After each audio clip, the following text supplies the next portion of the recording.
নমস্কাৰ প্ৰিয় দৰ্শক নেশ্যন এনিৰ এই বিশেষ অনুষ্ঠান নেতাৰ কথালৈ মই আপোনালোকক স্বাগতম জনাইছোঁ আৰু আজিৰ এই অনুষ্ঠানৰ অতিথি কোকৰাঝাৰৰ প্ৰাক্তন সাংসদ নৱ কুমাৰ শৰণীয়া ডাঙৰীয়া আমাৰ এই অনুষ্ঠানলৈ স্বাগতম জনাইছোঁ। কেইবাটাও বিশেষ কথা পাতিবলগীয়া আছে, বিশেষতঃ যেহেতু এবছৰতকৈও কম সময় আছে BTRৰ পৰিষদীয় নিৰ্বাচনলৈকে, গতিকে আমি নিৰ্বাচন কেন্দ্ৰিক কথাখিনি পাতিম বুলি ভাবিছোঁ। প্ৰথমে আপোনাক এটা কথা সুধিব খুজিছোঁ, যিহেতু বিগত লোকসভা নিৰ্বাচনত আপুনি প্ৰতিদ্বন্দ্বিতা কৰাৰ পৰা বিৰত হৈ থাকিবলগীয়া হ'ল একমাত্ৰ জাতিগত ইছ্যুৰ কাৰণে। এতিয়া নৱ কুমাৰ শৰণীয়াৰ ৰাজনৈতিক ভৱিষ্যত কি বা ভৱিষ্যত ৰাজনীতি কি?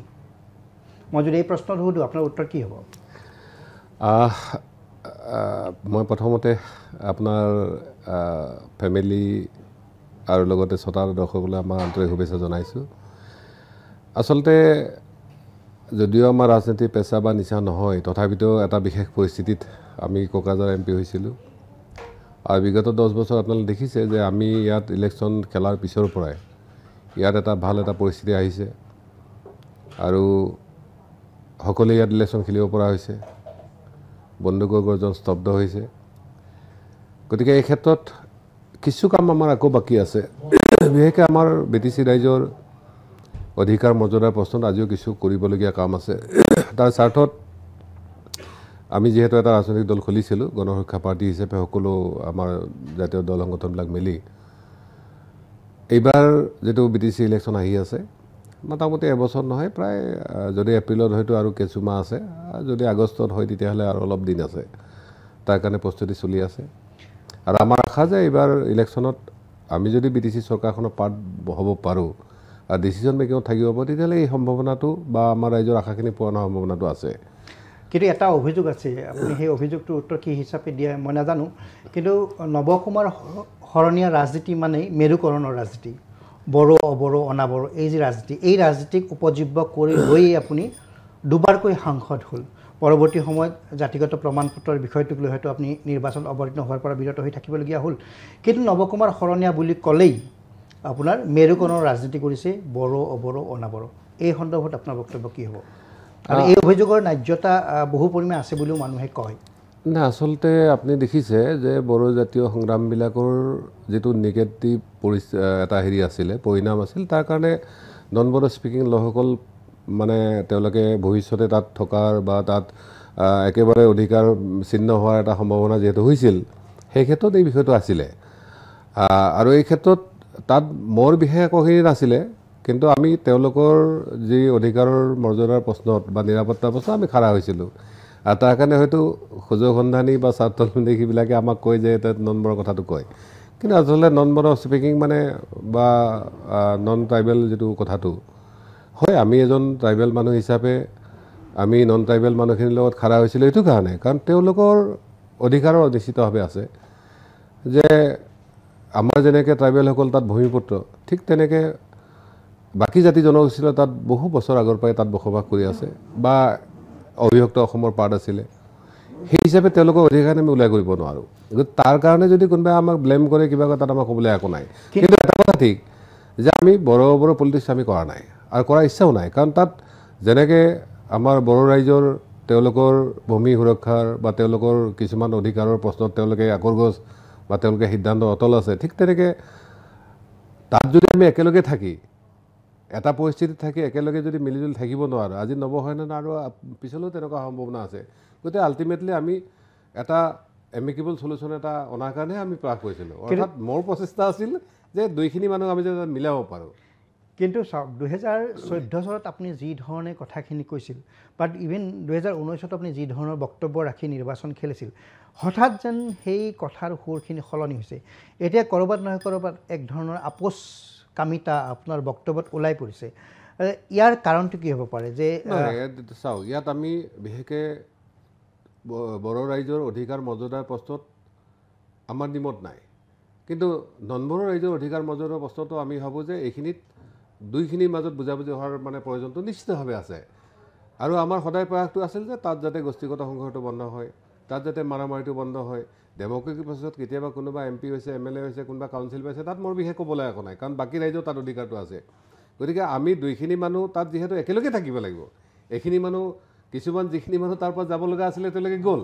কিন্তু বাকী যিখিনি লোক আছে তেওঁলোকে তাত নিশ্চয় থাকিব। মই বেলেগ কথা নকওঁ যে গাঁও গঠনৰ প্ৰসংগত তেতিয়া আমাৰ বহুত মানুহে কৈছিলে যে আমি BTCৰ পৰা গাঁও কাটি যোৱাৰ আমাৰ ইচ্ছাটো নাই, ইয়াত যদি আমি ভোট অধিকাৰটো পাওঁ, ইয়াত যদি ভাষা অধিকাৰটো পাওঁ, ইয়াত যদি কাম কাজ আদি কৰি সংস্থাপনৰ অধিকাৰ পাওঁ, তেতিয়াহ'লে আমাৰ যোৱাৰ কোনো প্ৰশ্নই নাহে। গতিকে মই ভাবোঁ এই বিষয়বিলাক আমি যদি আমাৰ বিপৰীত পাৰ্টি পক্ষবিলাকৰ লগতো আমি এটা বুজাবুজি কৰিব পাৰোঁ বা তেওঁলোকৰ লগত মিলি কাম কৰিব পাৰোঁ, তেতিয়া মই ভাবোঁ এই পথটো সহজ হ'ব। তাৰ হ'লে যদি আমি কেৱল বড়োবৰ নামত কাজিয়া লাগি থাকোঁ, আজি বড়োবৰ হোৱাৰ মেইন কাৰণটো বড়ো পলিটিচিয়ানবিলাকৰ যিটো ভূমিকা আছিল সেইটোৰ কাৰণে আচলতে এইটো হৈছিলে তেওঁলোকো কিছু আগুৱাই আহিছে। আপুনি দেখিছে যে যোৱাবেলি আমি প্ৰমোদ বড়োক ছাপোৰ্ট কৰিছিলোঁ। গতিকে আমি আচলতে দুইটাৰ মাজৰ এটা সাঁকো হ'ব বিচাৰোঁ, যাতে মানুহখিনি বুজাবুজি বা সেইখিনি হয়। আৰু আমাৰ প্ৰতি যিখিনি আস্থা বিশ্বাস আছে ৰাইজৰ, মই ভাবোঁ সেইখিনি থাকিলে আমাৰ কাৰণে যথেষ্ট। সেইখিনি থাকিলে আমি এইখিনি কাম কৰিব পাৰিম। শেহতীয়াভাৱে এটা কথা দেখা গৈছে যে গণ সুৰক্ষা পাৰ্টি আপোনালোকৰ এজন পাৰিষদ আছিল, কাৰ্যবাহী সদস্য আছিল ঘনশ্যাম দাস, আৰু অবড়ো সুৰক্ষা সমিতি জোন দাস, তেওঁলোকে একত্ৰিত হোৱাৰ এটা প্ৰস্তাৱ আগবঢ়াইছে। ইতিমধ্যে বৈঠকো হৈ গৈছে আৰু তেওঁলোকে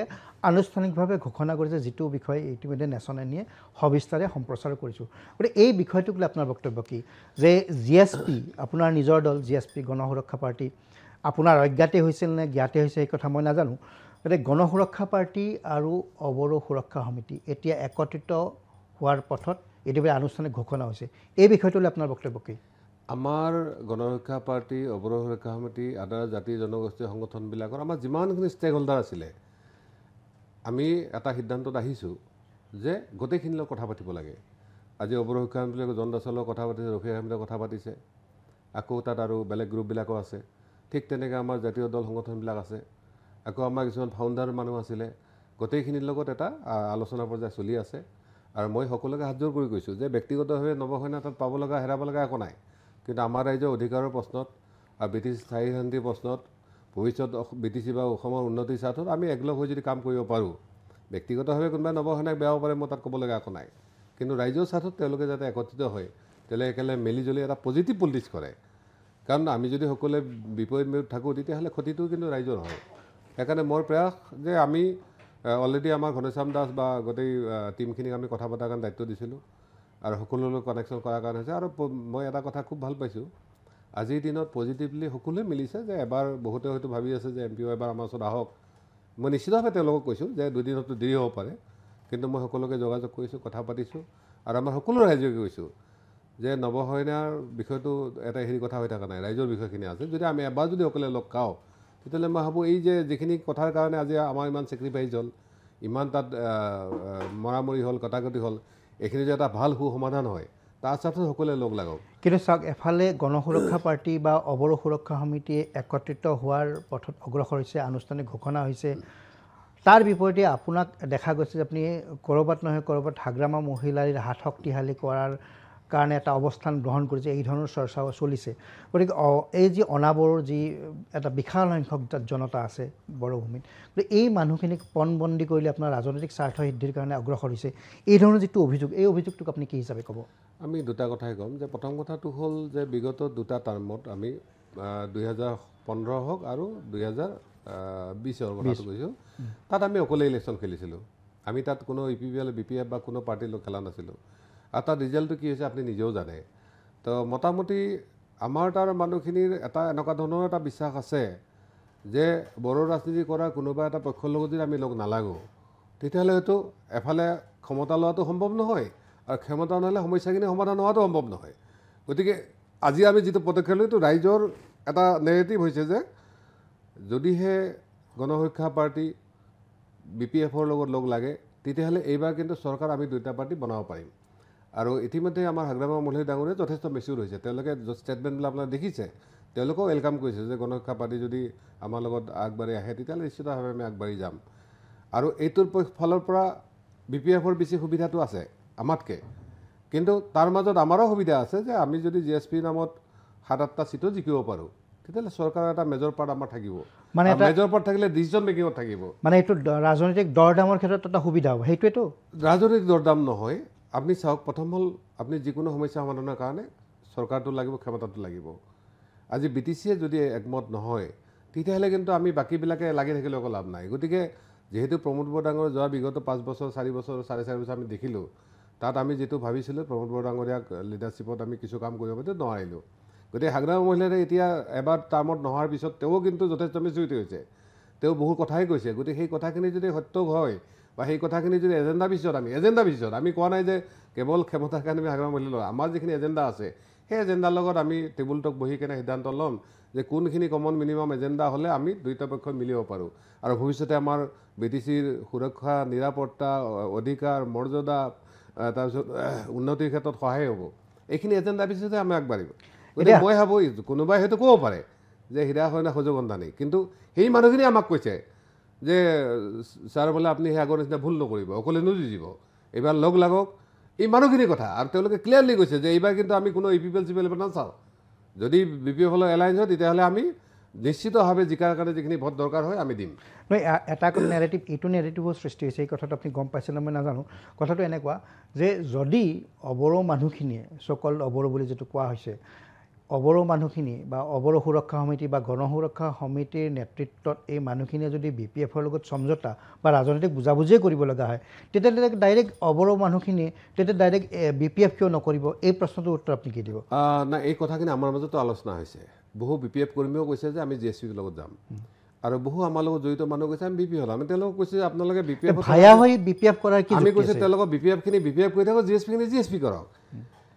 আজি চাওক গোটেই সমস্যাবিলাক সমাধান কিন্তু বাৰ্গেনিঙত আছে যে আজি যদি হাগ্ৰামা মহিলা ডাঙৰীয়া ক্ষমতাত আহিব সম্ভৱ হয় যদি অবড়ো ৰাইজৰ অধিকাৰখিনি মৰ্যাদা প্ৰশ্নত তেওঁ যদি কিছু হ'লেও শিথিল হৈ কিনে সেইখিনি সুবিধাখিনি কৰি দিয়ে নিশ্চিতভাৱে তেওঁলোকৰ অন্তৰৰ পৰাই তেওঁলোকক ছাপোৰ্ট কৰিব গতিকে সেই হিচাপৰ ফালৰ পৰা আমিও চাইছোঁ যে যদি হাগ্ৰামা মহিলা ডাঙৰীয়া বা BPFৰ যিখিনি মেচুৰিটি দেখাইছে সেইখিনি GSPৰ লগত লগ লাগি যে আমি কামখিনি ফিল্ডত কৰোঁ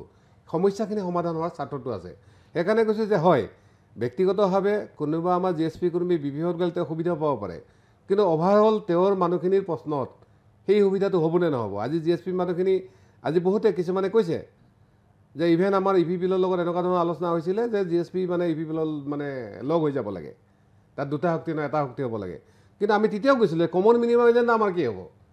EPPৰ এজেণ্ডা বড়োলেণ্ডৰ পৰা আৰম্ভ কৰি গোটেইখিনি হয়তো আমাৰ বিৰোধী এজেণ্ডাবিলাক আছে গতিকে তাততো আমি যাব নোৱাৰোঁ কিন্তু BPFৰ লগত সেইকাৰণে কৈছে এটা সন্মানজনক এটা কি কয় এলায়েন্সতে আমি যাব গৈ আছোঁ তাত কিবা কমন মিনিমাম কিবা প্ৰগ্ৰাম থাকিব নেকি নিশ্চিতভাৱে অলৰেডি আমাৰ আৰু আপুনি এটা কথা কৈছে যে হাগ্ৰামা মহিলাৰী এতিয়া মেচিয়ৰ হৈছে কিন্তু এই মেচিয়ৰিটি ভোটৰ স্বাৰ্থত হোৱা মেচিয়ৰিটি নেকি যে অবড়োৰ ভোটখিনি লাগিব যাৰ কাৰণে আপোনালোকে বুজাবুজি হ'ব ক্ষমতাৰ স্বাৰ্থত হোৱা বুজাবুজি নে তেওঁৰ কিমান আন্তৰিক মোৰ প্ৰশ্নটো হ'ল যে এই যে অবড়োৰ সমস্যা বা আপোনালোকে যি ধৰণে আপোনালোকৰ দাবীবিলাক উত্থাপন কৰি আহিছে আপোনালোকৰ যিখিনি সমস্যা এই সমস্যাখিনিৰ বাবে তেওঁৰ আন্তৰিকতা কিমান ইয়াক লৈ আপুনি কেনেধৰণে ভাবে কথাখিনি মই ভাবোঁ যে বিশেষকৈ গাঁও ইনক্লুডৰ ইছ্যুটোৰ বাহিৰে বাকী ইছ্যুবিলাক আমি সহমত হ'ব পৰা কণ্ডিশ্যনটো আছে গতিকে তেনেকুৱা ক্ষেত্ৰত মই এইকাৰণে কৈছোঁ যে হাগ্ৰামা মহিলাৰ বিগত প্ৰায় 17 বছৰ চলালে আৰু 17 বছৰ সময়খিনিত তেওঁলোকে কিছু ক্ষেত্ৰত তেওঁলোকে অলপ নিগেটিভ আছিল যে আমাৰ অবড়ো ৰাইজৰ যিখিনি অধিকাৰ মৰ্যাদা প্ৰশ্নত তেওঁলোকে হয়তো ভাবিছিল BPF কৰিয়ে সেইখিনি পোৱা যাব কিন্তু সেইখিনি সম্ভৱ নহ'ল যাৰ কাৰণে হয়তো যোৱাবেলি তেওঁ তাৰ পৰা বাদ পৰিলে গতিকে তেওঁ জানে যে ভৱিষ্যতৰ যদি ৰাজনীতি কৰিব লাগে ভৱিষ্যতে যদি বড়োলেণ্ডৰ উন্নতি কৰিব লাগে এই মানুহখিনি বাদ দি নোৱাৰে গতিকে GSPৰ জৰিয়তে যদি সেইটো সম্ভৱ হয় তেতিয়াহ'লে তেওঁ ৰাজনীতিও দীৰ্ঘম্যাদী হ'ব আৰু মানুহখিনি সমস্যাখিনি সমাধান আৰু মই ব্যক্তিগতভাৱে মই কৈছোঁৱে ৰাজনীতিটো মোৰ বিশেষ ৰুচি নাই আজিও মই ভাবোঁ যে বিগত সময়খিনিত আমি যথেষ্ট দেশৰ কাৰণে ৰাইজৰ কাৰণে মানে ত্যাগ কৰিলোঁ এতিয়া অলপ আমিও ভাবোঁ যে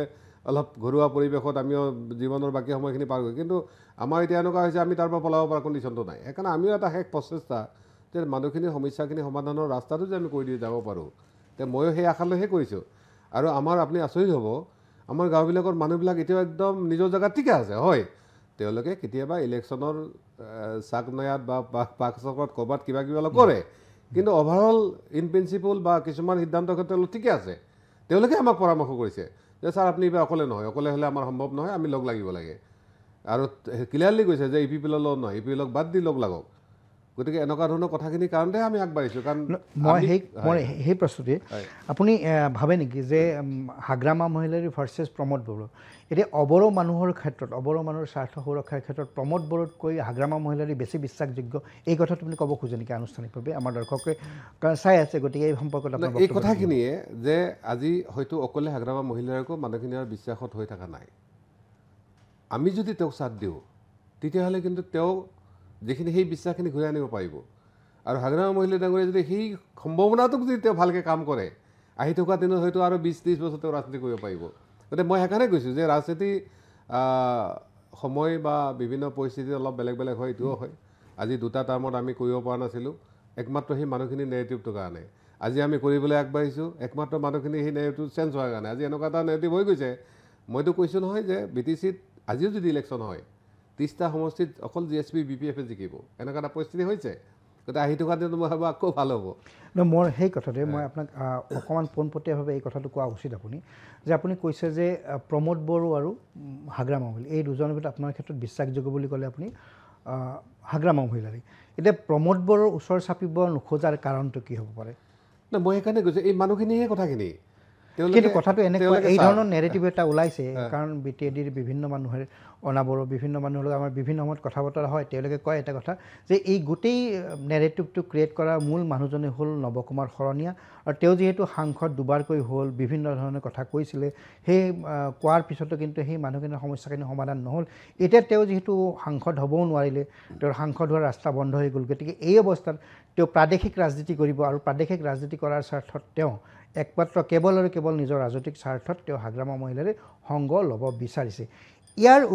এই কথাখিনি এই যিটো নেৰেটিভ এই নেৰেটিভৰ উত্তৰটো আপুনি কি হিচাপে দিব ময়ো আচলতে যথেষ্ট আচৰিত হৈছোঁ মই ভাবিছোঁ যে আচলতে MP নোহোৱাটোৱে আমাৰ কাৰণে এটা বৰদান নিচিনা হৈছে কাৰণ MP হ'লে আমি বিশেষকৈ সমষ্টিত বেছি টাইম দিব নোৱাৰোঁ আৰু মানুহে ভাবি আছে MPৰ ওপৰতে ভৰসা কৰে যে MP আছে যেতিয়া আমাৰ কি টেনশ্যন সাধাৰণ কিবা এটা কেছ কটাল হ'লেও আমাক লাগে ক'ৰবাত মাৰামাৰি হ'লেও আমাক লাগে কিবা এটা হেৰি হ'লেও আমাক লাগে কিন্তু এতিয়া যেতিয়া দেখিছে যে MPটো যেতিয়া নাই মানুহখিনি আচলতে যথেষ্ট দুখো পাইছে শংকিত হৈছে ভয়ো খাইছে আৰু আমি যিটো কথা বিগত সময়খিনি কৈ আছিলোঁ যে আচলতে MPটো নহয় মেইন হ'ল কাউন্সিলখন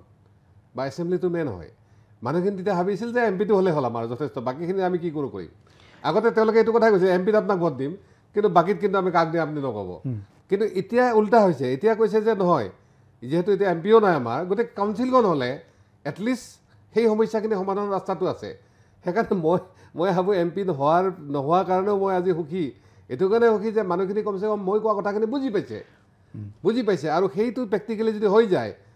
তেতিয়াহ'লে কিন্তু অসুবিধা নাই কাৰণ MP ক্ষেত্ৰত আপুনি নিজেও জানে যে MP বিশেষ একো কৰিব নাই MP পাৰ্লিয়ামেণ্টত খুব বেছি উত্থাপন কৰিব পাৰে মই বেলেগ কথা নকওঁ আমি যেতিয়া CBI কথাটো লাফিকুল ইছলামৰ কথাটো তাত কৈছিলোঁ লাফিকুল ইছলামৰ ভায়েকে হেনো কৈছে CBI লগত জড়িত মানুহে যে আচলতে MPক সেইটো উঠাব দিব নালাগে পাৰ্লিয়ামেণ্টত কাৰণ আমি উঠোৱাৰ পিছতে গোটেই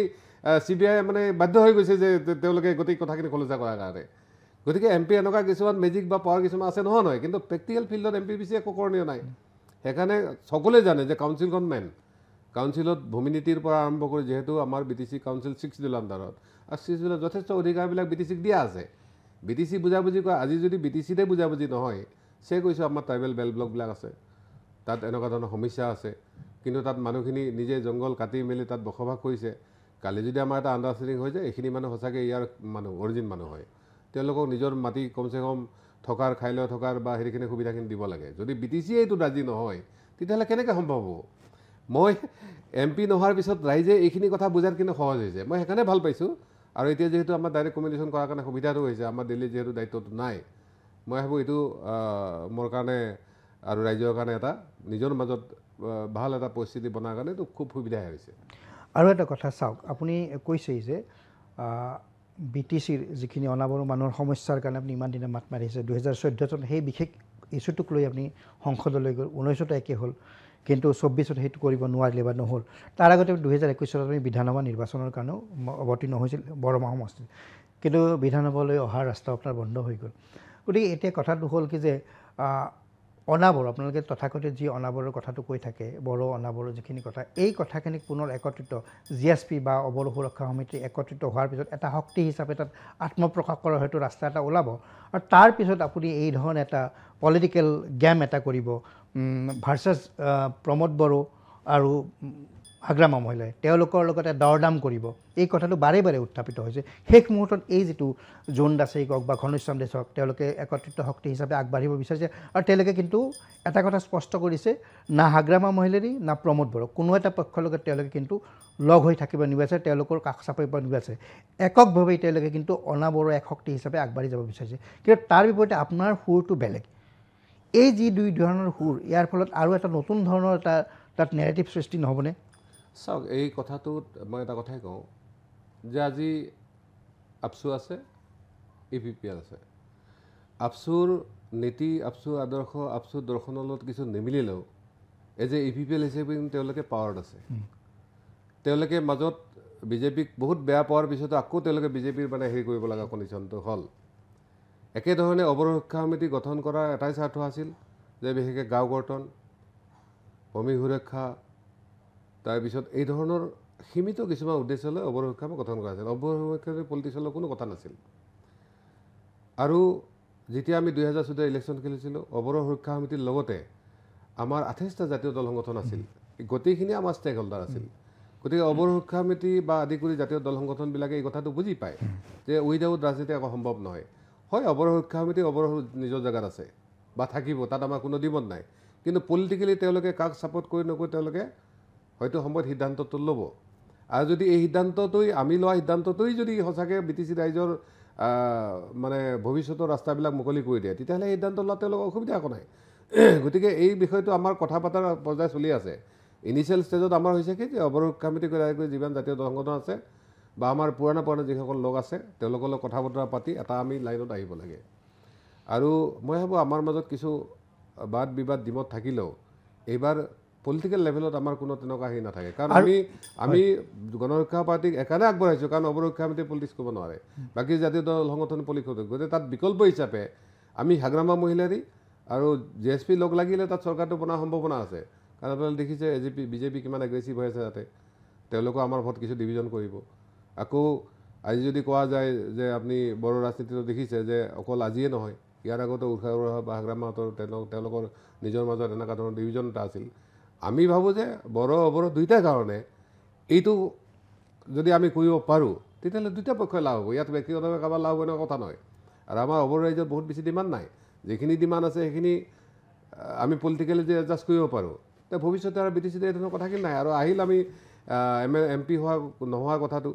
বা ভৱিষ্যতে MLA চেমএলএ হ'ম নেকি মই ভাবোঁ ৰাজনীতিটো পৰিস্থিতি বা হেৰিয়ে নিৰ্ণয় কৰিব কালি যদি দেখে যে আমি ক'ৰবাত বিধানসভাত যোৱাৰ প্ৰয়োজন আছে ৰাইজে যেনেকুৱা ধৰণৰ কাৰণ নেগেটিভটো নহ'লে তাতে এইবিলাক কৰি লাভ নাই কাৰণ পলিটিক্সত ইমান সহজে MP MLA এজন জিকাজন ইমান সম্ভৱ নহয় শ কোটি টকা খৰচ কৰি তথাপি MP এজন জিকিব নোৱাৰে নহয় এটা কথা চাওক মই সেইখিনি কথাটো বুজি পালোঁ কিন্তু ইমান এক বৃহৎ সমৰ্থন আপুনি লৈছিলে 2014 বা 2019 যি বৃহৎ সমৰ্থন তাৰপিছতো কিন্তু সেই বিশেষ জনগোষ্ঠীটোৰ হৈ অৱৰোহৰ কাৰণে যিহেতু অৱৰোহই আপোনাৰ ৰাজনীতিৰ মূল উপজীব্য আছিল অৱৰোহৰ চেণ্টিমেণ্টটো এই চেণ্টিমেণ্টটো আপুনি কেপিটেলাইজ কৰিব পাৰিলে কিন্তু সেই মানুহখিনিৰ স্বাৰ্থ সুৰক্ষাৰ ক্ষেত্ৰত বিশেষ আপুনি অগ্ৰসৰ হ'ব নোৱাৰিলে সেই অভিযোগ আপোনাৰ আছে এতিয়া যিয়ে নহওক পৰৱৰ্তী সময়ত আপুনি কাউন্সিলৰ পিনে মনোনিৱেশ কৰিছে মোক এটা বস্তু আপুনি কওক যে 17 বছৰৰ হাগ্ৰামা মহিলাৰ শাসন নিৰ্বাচিত হৈ তেওঁ 3বাৰ শাসন কৰিছে তাৰপিছত আৰু এডভকেচিত কৰিছে এতিয়া আৰু 4 বছৰৰ প্ৰমোদ বড়োৰ নেতৃত্বাধীন চৰকাৰ এই দুইখন চৰকাৰৰ যদি এটা আপোনাক তুলনা কৰিব কোৱা হয় খুব কম কথাত আপুনি কি ধৰণে এই কথাটো ব্যাখ্যা কৰিব চাওক প্ৰথম কৈছোঁ মই 4 বছৰ বা 4.5 বছৰ প্ৰমোদ বড়ো চৰকাৰখিনি তে আপুনি নিজে প্ৰমোদ বড়ো ডাঙৰীয়াৰ বক্তব্য মন্তব্য তাৰ পৰা উঠাই কেনে চাব যে তেওঁলোকে কোৱা কথাৰ কিমানটা তেওঁলোকে মানে এক্সিকিউট কৰিব পাৰিলে এইটো মাইনাছৰ হাৰিত আছে দ্বিতীয়তে হাগ্ৰামা মহিলা ডাঙৰীয়াই ভুল কিবা হেৰি কৰি গৈছে যদিও কটি কৰি গৈছে যদিও আপুনি যদি ফিল্ডত চাই মানুহখিনিৰ লগত তেওঁৰ এটা ভাল এটা সম্পৰ্ক এটা আছে বা মানুহখিনি এতিয়াও বিশ্বাস কৰে যে প্ৰমোদ বড়ো অলপ জটিল মানুহ কিন্তু হাগ্ৰামা কিছু সৰল মানুহ হয়তো হাগ্ৰামা সেই সময়ত কিছু মিছগাইড হৈছিলে বা হয়তো হাগ্ৰামা তেনেকুৱা এডভাইজাৰ ভাল হেৰি নাছিলে তেওঁ তাতো হয়তো কমিউনেল মানুহ আছিলে বা তেনেকুৱা মানুহ আছিলে বহুতে কৈছে যে হাগ্ৰামা মহিলা ডাঙৰীয়াক যদি অলপ হেৰি কৰা যায় ছাপোৰ্ট কৰা যায় তেতিয়াহ'লে সেই কামখিনি কিন্তু সহজে সম্ভাৱনা আছে আৰু আমিও কৈছোঁ যে উইদাউট BTC কাউন্সিলখন উইদাউট অসম চৰকাৰ অৱৰোহ ৰাইজৰ সমস্যাখিনি সমাধান নহয় যোৱা বিগত ইলেকশ্যনবিলাকত আমাৰ বিজেপিক বহুতেই ছাপোৰ্ট কৰিছিল অৱৰোহ ৰাইজে কিহৰ কাৰণে কৰিছিল তেওঁলোকে ভাবিছিল যে হীৰা বনাই নোৱাৰে কমচে BJP পাৰিব কিন্তু আপুনিতো প্ৰেক্টিকেলি দেখিছে যে তাৰ সমস্যাখিনি সমাধানত বিজেপিৰ কোনো ৰোলেই নাই হয়তো ইলেকশ্যনত তেওঁলোকে গেমবিলাক খেলে বাকীবিলাক খেলিব নোৱাৰে গতিকে সেইকাৰণে কৈছোঁ যে আমি বেলেগৰ মুখ মেলি চাই থকা সলনি আমি যদি হাগ্ৰামা মহিলা ডাঙৰীয়াক সন্মুখত ৰাখি কিনে আমি কামখিনি কৰিব পাৰোঁ তেতিয়া বেছি ভাল কথা গতিকে এই ধৰণৰ সেই বিশ্বাসটো আপোনাৰ আছে যে হাগ্ৰামা মহিলাক সন্মুখত ৰাখি নিশ্চিতভাৱে আৰু অবৰো মানুহখিনিৰ স্বাৰ্থ হয় নৱহয়নে হাগ্ৰামা মহিলা ডাঙৰীয়াৰ এটা কথাত মিল আছে যে আমি যদি মুখেদি এটা কথা কৈছোঁ আমি এক্সিকিউট কৰোঁ হাগ্ৰামা মহিলা ডাঙৰীয়াৰ প্ৰতিও মোৰ এইখিনি আছে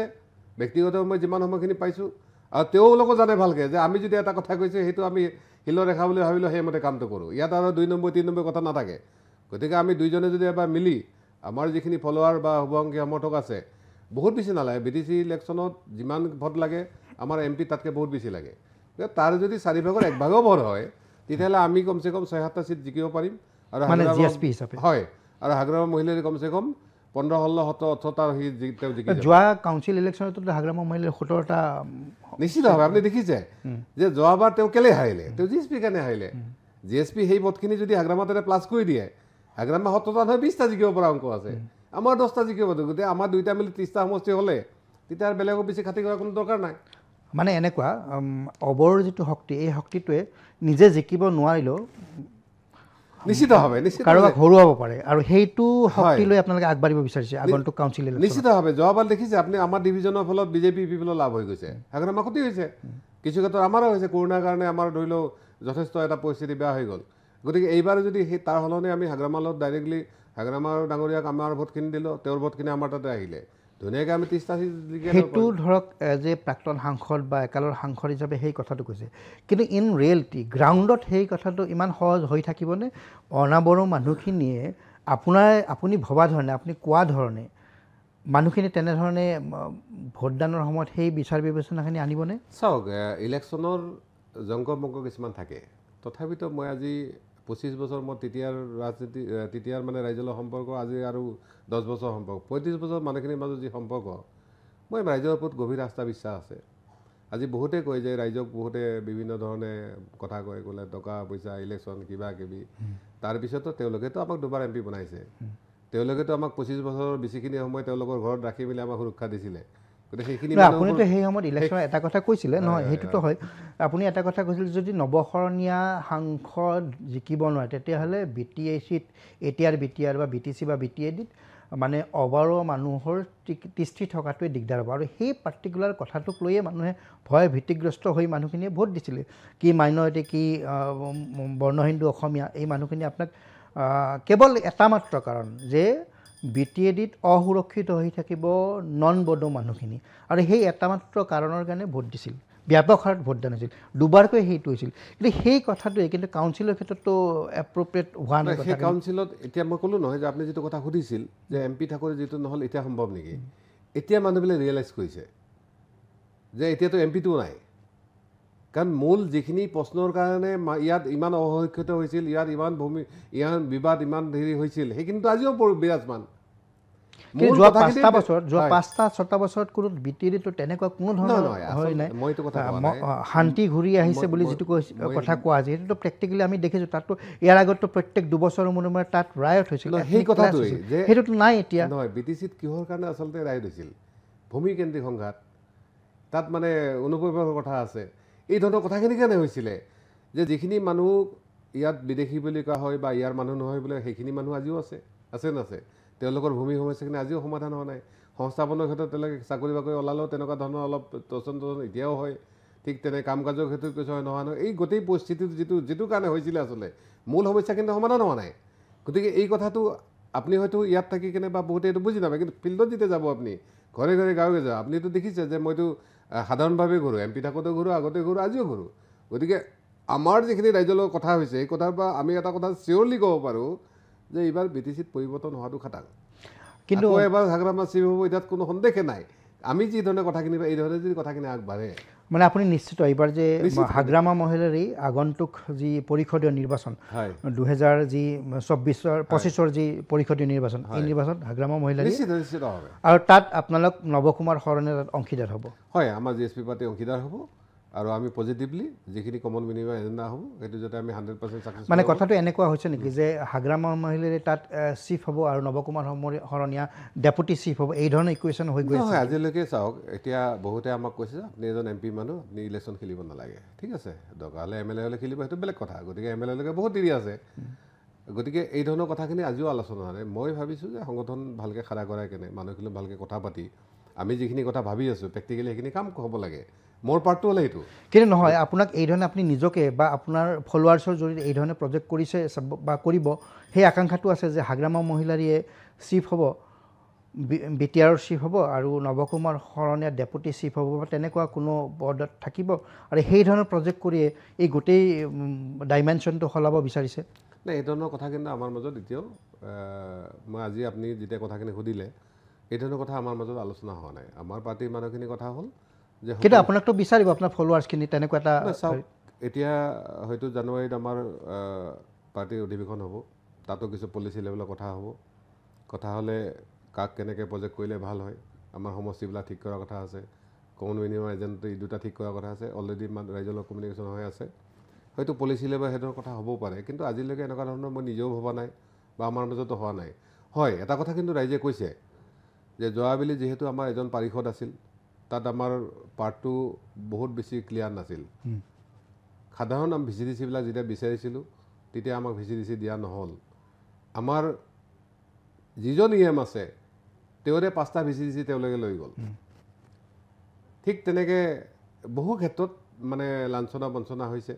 কৰ্মীবিলাক আৰু সেইটোৰ কাৰণে আপুনি ঘনশ্যাম দাসক কাউন্সিলৰ পৰা ওলাই আহিব ক'লে নেকি নহয় ঘনশ্যাম দাস ওলাই অহা কথাটো ঘনশ্যাম যেতিয়া আমাৰ নিজৰ পাৰ্টিৰ মানুহ ইলেকশ্যন খেলিব তাত যেতিয়া তেওঁলোকে উলিয়াই দিছে তেওঁ নিজে ওলাই অহা নাই আৰু এইটোত মানে বিজেপি বা EPP অন্যায় কৰিছে কাৰণ যিহেতু 5 বছৰ এটা হেৰি আছিলে গতিকে সেইটো ক্ষেত্ৰত সদায় আমি কথাটো কৈ যাম কিন্তু এইবাৰ এটা কথা ঠিক হৈছে যে এইবাৰ আমি চৰকাৰ বনাব যোৱাৰ আগতে তাত আচলতে চৰকাৰৰ আমাৰ ৰলটো কি হ'ব ডিচিজন মেকিঙৰ পাৰ্ট কি হ'ব তাত বিভিন্ন উন্নয়ন পৰিষদৰ পৰা আৰম্ভ কৰি যিবিলাক ভাগ বতৰা হ'ব কাৰণ এইবাৰ দুটা কথাত হ'ব এটা হ'ল আমাৰ অধিকাৰ মৰ্যাদা প্ৰশ্ন থাকিল এটা পোৱা নপোৱাৰ প্ৰশ্ন আজিকালি জানে যে পলিটিক্স বুলি ক'লে কিছু ইনকাম হয় তাত বেলেগতো কোনো ইনকামেই নাই আপুনি গতিকে পলিটিক্সৰ ইনকামখিনি আমাৰ মানুহক কেনেকৈ ল'ব পাৰে সেইটো এটা চৰ্চা হ'ব সেইকাৰণে ডেপুটি চিফ এইটো কথা হয়তো নহয় চিফ হাগ্ৰামা হ'ব ইয়াত কোনো সন্দেহ নাই কিন্তু ডেপুটি চিফটো আপোনালোকে ল'লে বিচাৰিব আল্টিমেটলি কাৰণ কিন্তু বাকী কথাবিলাক যে টাউন কমিটিৰ পৰা আৰম্ভ কৰি VCDCৰ পৰা আৰম্ভ কৰি তেনেকুৱা চাকৰি দিয়া সেইবিলাক বাৰু তলৰ লেভেলত কিন্তু মূল গোটেই কথাখিনি কিন্তু এইবাৰ এজেণ্ডা হৈ যে কথা হৈ কেনে হ'ব কাৰণ আমি বিচাৰিছোঁ যে BPF GSPৰ মাজত যিটো সমন্বয় বা যিটো এলায়েন্স এনেকুৱা পৰ্যায়ত হওক গ্ৰাউণ্ড লেভেলত যাতে কৰ্মীবিলাকে BPFৰ হৈ কাম কৰিব পাৰে GSPৰ হৈ কাম কৰিব পাৰে এইটো কিন্তু আমাৰ মাজত চৰ্চা হৈছে আৰু এটা কথা মাজতে আপুনিতো বিজেপিৰ লগত এটা যোগাযোগ হৈছিল বিজেপিৰ লগতো কথাখিনি নিহিছিল নেকি কি ধৰণে হৈছিল বিজেপিটো বহুখিনি আগবাঢ়ি গৈছিল বিজেপিৰ লগত কেইবাবাৰো আলোচনা হৈছিল বিজেপিৰ লগত আমাৰ মাত্ৰ সেই সময়ত আলোচনা হৈছিল যে আমাৰ CM ডাঙৰে আমাক ৰিকুৱেষ্ট কৰিছিলে যে MLAত আমাক সহায় কৰিব লাগে আৰু অসমৰ ৰাজনীতি দেখিছে যে বিৰোধীবিলাকৰ অৱস্থাটো কি আপুনিও বুজি পায় তেওঁলোকে খাৰা কৰাই দিলেও খাৰা হ'ব নোখোজে আকৌ হালি যায় যেতিয়া স্বয়ং হিমন্ত বিশ্ব শৰ্মা ডাঙৰে আমাক ৰিকুৱেষ্ট কৰিছিল তেতিয়া আমি EPPL GSP EPPL BJP এলায়েন্সত তেওঁলোকক ছাপৰ্ট কৰা হৈছিল আৰু বৰমাত প্ৰমোদ বড়োৰ ছাজেশ্যন মতে আমি ইলেকশ্যন খেলিছিলোঁ তেওঁলোকে আমাক বেকফায়াৰ কৰিলে তথাপিতো কিন্তু আমি তাৰ পৰা আমাৰ সিদ্ধান্তৰ পৰা অলপ আলোচনা হ'লো সেই মানে প্ৰমোদ বড়োৱে কি বেকফায়াৰ কৰিলে কথাটো আপুনি ক'লে নহয় আমাকতো ইলেকশ্যন উঠাই দিলে কিন্তু তেওঁলোকে পিছৰ ফালৰ পৰা তেওঁলোকৰ কেণ্ডিডেট ওলাই দি তেওঁলোকে RSS আৰু EPPL লগ লাগি তেওঁলোকক জিকাই দিলে ভূপেন বড়োক হয় তেতিয়াও আমাৰ এনেকুৱা কথা আছিলে যে আমাৰ কৰ্মীবিলাকে কৈছিল বহুতে যে আমি সিদ্ধান্ত উইথড্ৰ কৰিব লাগে আৰু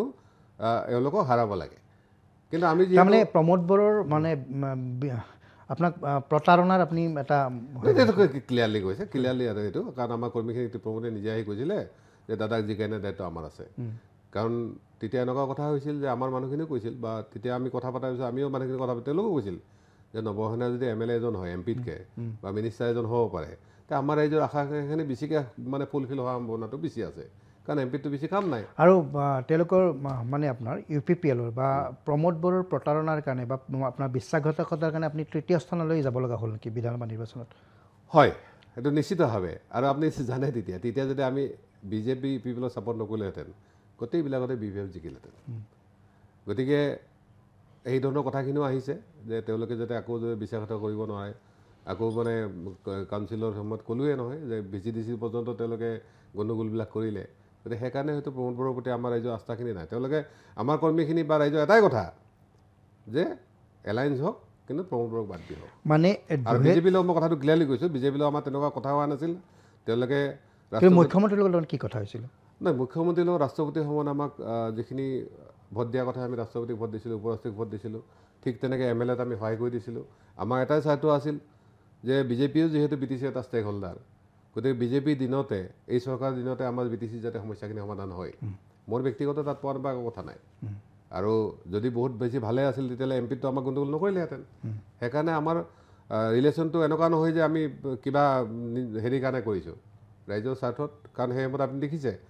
যে যদি আমি বিজেপিক ছাপৰ্ট নকৰিলোহেঁতেন আমাৰ মানুহে ডিভিজন হ'লেহেঁতেন আজি আকৌ সেই মানুহখিনি ওলাই আহি কৈছে যে এইবাৰ হেগামালৰ এলায়েন্স কৰক আমি বেলেগৰ ভৰসা কৰা হ'লে নিজে চৰকাৰ কৰি কিনে সমস্যাখিনি সমাধান কৰোঁ 2021 চনৰ বিধানসভা নিৰ্বাচনৰ কথাটো আৰু এবাৰ সুধিম 2021 চনৰ নিৰ্বাচনত তাৰমানে UPPL GSP বিজেপি এই মিত্ৰতা শক্তি হোৱাৰ ফলত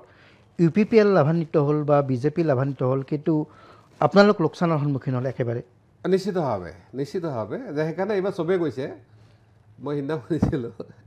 অখিলেশে কৈছে যে পলিটিক্সৰ কোনো ছেক্ৰিফাইচ নাই কিন্তু আমি ছেক্ৰিফাইচ কৰিছিলোঁ গতিকে এইবাৰ ৰাইজে কৈছে এইবাৰ ছেক্ৰিফাইচ নহয় এইবাৰ আমি কি পাম আমাৰ চৰকাৰ হ'লে আমাৰ সমস্যাখিনি কেনেকৈ সমাধান হ'ব আমাৰ কৰ্মীবিলাকে কি ধৰণে লাভান্বিত হ'ব এই কথাটো ক্লিয়াৰ হ'ব লাগিব সেইকাৰণে এইবাৰ যিটো চুক্তি হ'ব বা এইবাৰ যিটো এলায়েন্স হ'ব এইটো মানে আমি পল ইলেকশ্যন কৰিম হেৰি কৰিম এলায়েন্স কৰিম আৰু আগতে এজেণ্ডাটো ঠিক কৰি ল'ম যে আমাৰ চৰকাৰ হ'লে এইখিনি কাম কৰিম এইখিনি কৰ্মীবিলাকে সুবিধা হ'ব আদাৰ BPF বা আদাৰ GSP এইটো ক্লিয়াৰ হৈহে হ'ব আচলতে মানে আপোনাৰ মনত এটা দৃঢ় হৈছে মনতে যে আপুনি প্ৰমোদ বড়োৰ যি ধৰণে বিশ্বাসঘাতকতাৰ বলি হ'ল বা প্ৰতাৰণাৰ বলি হ'ল সেই বিশ্বাসঘাতকতা বা প্ৰতাৰণা অন্ততঃ হাগ্ৰামা মহিলাৰ পৰা নহয় সেই বিশ্বাসত আপোনাৰ এই কথাখিনি ময়ো কনভিন্স আমাৰ ৰাইজেও এইটো কথা কৈছে যে যদি হাগ্ৰামা ছাৰে কিবা এটা কথা কয় সেইটো কৰে এইটো কিন্তু BTC প্ৰতিজন মানুহে তেওঁলোকে এই কথাটো কয় আৰু একেধৰণে নবহয় না জানে আমি যদি এবাৰ কথা আমি ক'লোঁ নহয় যে ইলেকশ্যনত আমি দেখিছে যে আমাক প্ৰতাৰণা কৰিলে আমি হাৰিব গৈ আছোঁ তথাপিতো কিন্তু আমি সিদ্ধান্ত নলোৱাৰ ওচৰত থাকিলোঁ যে যিহেতু এবাৰ CM ডাঙৰীয়াৰ আগত কথা দিয়া হৈছে বা এটা সিদ্ধান্ত হৈছে যে আমি চাব গোটেই BTC অঞ্চলত আমি আমাৰ কৰ্মীবিলাকে ঘৰে ঘৰে গৈ মানে ৰাইজক ৰিকুৱেষ্ট কৰি জিকাইছে আৰু নহ'লে আজি প্ৰমোদ বড়ো ডাঙৰীয়া কোনো মিনিষ্টাৰ উৎসাহ গ্ৰহা আপুনি দেখিছে উৎসাহ গ্ৰহা এনেকুৱা এটা ব্যক্তি তেওঁ ইলেকশ্যন জিকিব পৰা তাৰ কোনো সম্ভাৱনা নাই তেওঁ আজি মিনিষ্টাৰ হৈ বহি আছে আৰু মিনিষ্টাৰ হৈ বহি অকল আমাৰ ৰাইজখিনিকে কয় বোলে তহঁতে বোলে এনেকুৱা মানুহ তহঁতক কি সহায় কৰিব এনেকুৱা কথা গতিকে এজন কোনে কয় আমাৰ উৎসাহ গ্ৰহা ডাঙৰীয়া কি কৈছে তেওঁ এটা চাপাগুৰি আমাৰ যেতিয়া কৰ্মীবিলাকে যায় কৈছে আপুনিতো GSP বা বড়োহে মানুহ হয় নহয় এতিয়া আপোনালোকে কি কিন্তু ইলেকশ্যন সময়ত চাপাগুৰিত জানে চাপাগুৰিত GSP সহায় নহ'লে তাত কোনো উৰ্ঘা গুৰা জিকিব পৰা অংক নাই আল্টিমেটলি আপোনালোকে UPPLৰ পৰা ৰাজনৈতিক প্ৰতাৰণা বা বিশ্বাসঘাতকতাৰ বলি হৈছে যাৰ পৰিণতি এইবাৰ তাৰ পৰিণতিৰ উত্তৰ দিব বিচাৰিছে কাউন্সিলৰ ইলেকশ্যনত আমি আগন্তুক দিনৰ সম্ভাৱনাখিনি চাই কেনে UPPL কি কৰিছে আমি আৰু এইবিলাক বেছি বিতৰ্কত নাযাওঁ বিজেপি কি কৰিছে আমি বিতৰ্কত নাযাওঁ আমাৰ কথা হ'ল BTCৰ গোটেই সমস্যাৰ যি সমাধান হওক ভৱিষ্যতৰ সম্ভাৱনাবিলাক হওক তাৰ কাৰণে আমি আমাৰ দুৱাৰ BPFৰ কাৰণে খোলা আছে তেওঁলোকৰ অলৰেডি ষ্টেটমেণ্ট কৰিছে আনুষ্ঠানিকভাৱে আলোচনাবিলাক হ'ব হয়তো টাইম আছে ইলেকশ্যন যিহেতু এইটো ঘোষণা হোৱা নাই বা দিন আছে কিন্তু আমি সেই লাইনতহে গৈ আছোঁ কিন্তু চাওক কাউন্সিল ইলেকশ্যনলৈ এবছৰ নহ'লেও তাতকৈ কম সময় আছে এতিয়াও যথেষ্ট সময় গতিকে প্ৰতি মুহূৰ্তে খুব দৰকাৰী হৈ পৰে গুৰুত্বপূৰ্ণ হৈ পৰে গতিকে এই এবছৰৰ ভিতৰত আৰুতো ৰাজনৈতিক বহুত ধৰণৰ ঘটনা প্ৰবাহ ঘটি যাব পাৰে গতিকে আপুনি আজি যি ধৰণে ভাবিছে সেই ধৰণেই হৈ যাব ইমান মসৃণ হৈ আছেনে আপুনি ভবা ধৰণৰ কথাখিনি চাওক মই কৈছোঁ যে ইলেকশ্যন বুলি গ'লে বহুত জংগমংগ থাকে গতিকে বাকী ছাইডবিলাক কি হৈছে সেইবিলাক আমাৰ মাজত বিশ্লেষণ হৈছে ষ্ট্ৰেটেজি লেভেলত এই কথাখিনি আমাৰ আলোচনা হৈছে তাৰ কাৰণে আমি plane A plane B plane C আমাৰ তৈয়াৰ হৈ আছে গতিকে সময়বিলাক আহক যেতিয়াই যেনেকুৱা ধৰণে আগবঢ়া যায় সেই ধৰণে আমি নিশ্চিতভাৱে আগবাঢ়িম আৰু এইবাৰ কাউন্সিলত আমি এনিহাও চৰকাৰৰ যাতে মেজৰ পাৰ্ট এটা হ'ব পাৰোঁ আমি এইটো চেষ্টা কৰিম কিন্তু তাততো বিজেপিও অৱতীৰ্ণ হ'ব কাউন্সিলৰ ইলেকশ্যনত বিজেপি গতিকে অনাবড়ো মানুহখিনিয়ে বিজেপিৰ প্ৰতিওতো যথেষ্টখিনি তাত গণসমৰ্থন আছে যিটো দেখা গৈছে গতিকে এইটো কি ধৰণে হ'ব বিজেপিৰ তাতে দুটা মাইনাছ বস্তু আছে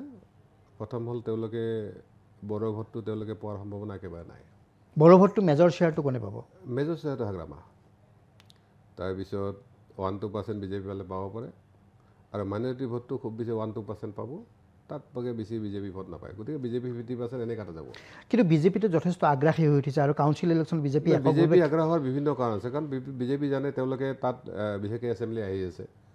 এছেম্বলি অহাৰ লগে লগে তাত বিজেপিৰ এটা মেজৰ ৰোল থাকিব যেনেকৈ আজি তাতে চাইড ৰোলত ইপিপিএল আছে আগতে হেগাৰামা আছিল তথাপিতো বিজেপিৰ লগত আছে গতিকে এই ধৰণৰ সম্ভাৱনাবিলাক আছে আৰু বিজেপি যিহেতু ৰাষ্ট্ৰীয় শক্তি তেওঁলোকৰ চেণ্ট্ৰেলৰ ষ্টেটত চবতে চৰকাৰ আছে তেওঁলোকে গেমটো খেলিবই আমিও সচেতন এইটো ক্ষেত্ৰত তাৰ মাজেদি আমি আমাৰ চিটবিলাক কেনেকৈ উলিয়াব পাৰি সেই ধৰণৰ আলোচনা সমালোচনা বা বিশ্লেষণবিলাক আমাৰ হৈছে আৰু আমি দৃঢ় বিশ্বাস সেইকাৰণে কৈছোঁ যে 10টা চিট বিজেপি ল'ব পাৰে হয়তো 30টা চিট আমি ল'ব পাৰিম 40টা চিট আছে তাৰ মাজত প্ৰমোদ বৰা হয়তো এটা বা দুটা কৰবাৰ ইফাল বা কাৰোবাৰ পাব এইটো এটা অসুবিধা একো নাই গতিকে BTC আৰু ইয়াতকৈ বেলেগ কিবা হ'ব বুলি মই নাভাবোঁ তো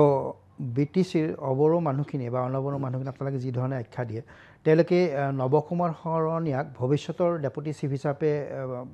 আশা কৰিব পাৰে চাওক মই কৈছোঁ এই বিষয়টোত আমাৰ আজিলৈকে কোনো আলোচনাই হোৱা নাই আৰু আমি এই ফ'কাছৰ সলনি কেনেকৈ ৰাইজক আমি একত্ৰিত কৰিব পাৰোঁ কেনেকৈ আমাৰ পলিচি বা হেৰিবিলাক আমি ইমপ্লিমেণ্ট কৰিব পাৰোঁ আৰু সঁচাকৈ যদি এলায়েন্স হয় তেতিয়াহ'লে এলায়েন্সটোত আমি কেনেকৈ পাক্কা কৰিব পাৰোঁ এইটোতহে আমি বেছি ফ'কাছ কৰিম বাকী কোন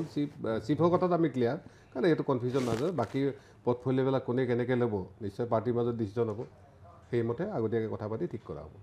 মানে এইটো কথা ক'ব একেবাৰে শেষত মই এটা কথা সুধিছোঁ দুই একালৰ প্ৰাক্তন সশস্ত্ৰ সংগ্ৰামী ভাগ্ৰামা মহিলাৰী আৰু হীৰা শৰণীয়া যি আজি নৱ শৰণীয়া গতিকে এই দুজনৰ নেতৃত্বতে ভৱিষ্যতৰ